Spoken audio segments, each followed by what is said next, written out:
It's been more than 2 years since the release of the iPhone 12, and during this time this device has been very popular and it is still being sold by Apple.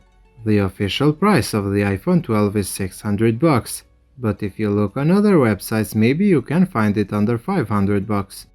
In this video I wanted to give you my thoughts about this device and tell you if the iPhone 12 is still worth buying and using in 2023. When it comes to the build quality, the iPhone 12 still feels very premium. It has flat sides and it looks and feels amazing. The back has a glossy finish, and if you get a darker color it will attract fingerprints, but the aluminum frames stay clean all the time. The iPhone 12 is a very light and thin device. When I grab it after using other iPhones, it feels so light and refreshing. It is IP68 water and dust resistant, so it is safe to use it if you want to take pictures while swimming. The iPhone 12 has a 6.1-inch OLED display that Apple calls it Retina XDR.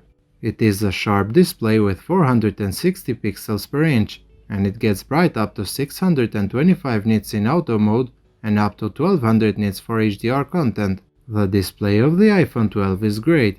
It has nice colors and for the most part it gets bright enough. Sometimes I had trouble on viewing content on direct sunlight, but in other cases it was just fine.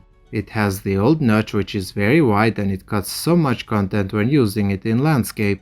The refresh rate on this phone is only 60 Hz, and this might be a deal breaker for many people. To be honest, a 60 Hz display on an iPhone is smoother than a 60 Hz display on an Android device. So personally I don't really care that this phone doesn't have a promotion display. The iPhone 12 runs the latest version of iOS 16 and it just flies through the software. iPhones are known to be very fast and smooth, and the iPhone 12 is no different. iOS 16 gave this device a big refresh, since now you can customize the lock screen and much more. It is also very future-proof, since it will support many years of updates. The chip that powers this device is the A14 Bionic, which is still more powerful than most of the competition. The iPhone 12 can easily handle everyday tasks and even heavy games are no problem either.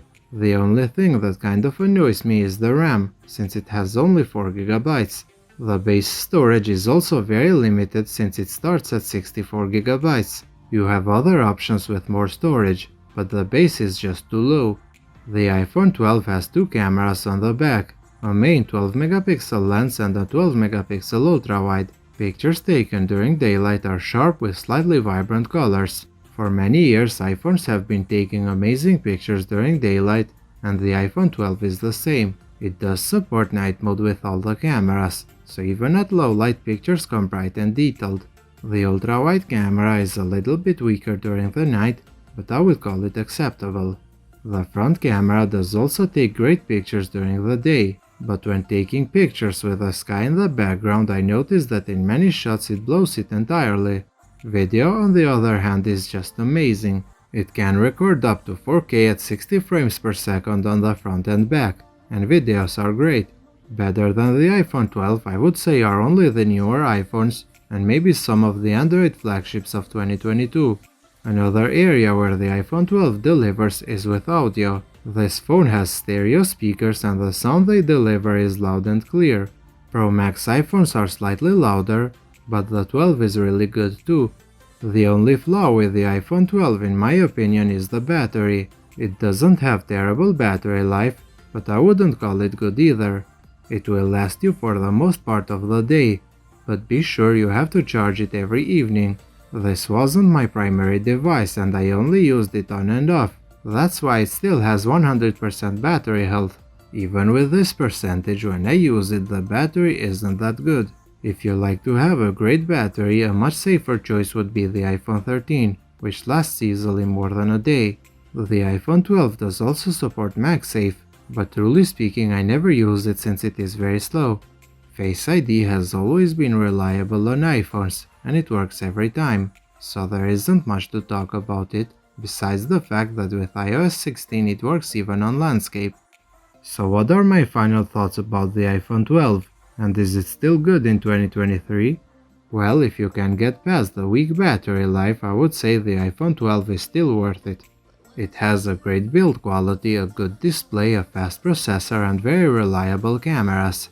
To me, the battery life has been the only weak side, but other than that, for $500 I would say get it. For $600 on the other hand, I don't think it is a good deal. The reason is the iPhone 13, since it has a better battery life, a more powerful chipset, double the base storage, and it costs just $100 more. If you are an owner of the iPhone 12, let me know your experience in the comment section below. Thank you for watching, and if you did enjoy this video, a thumbs up would be appreciated.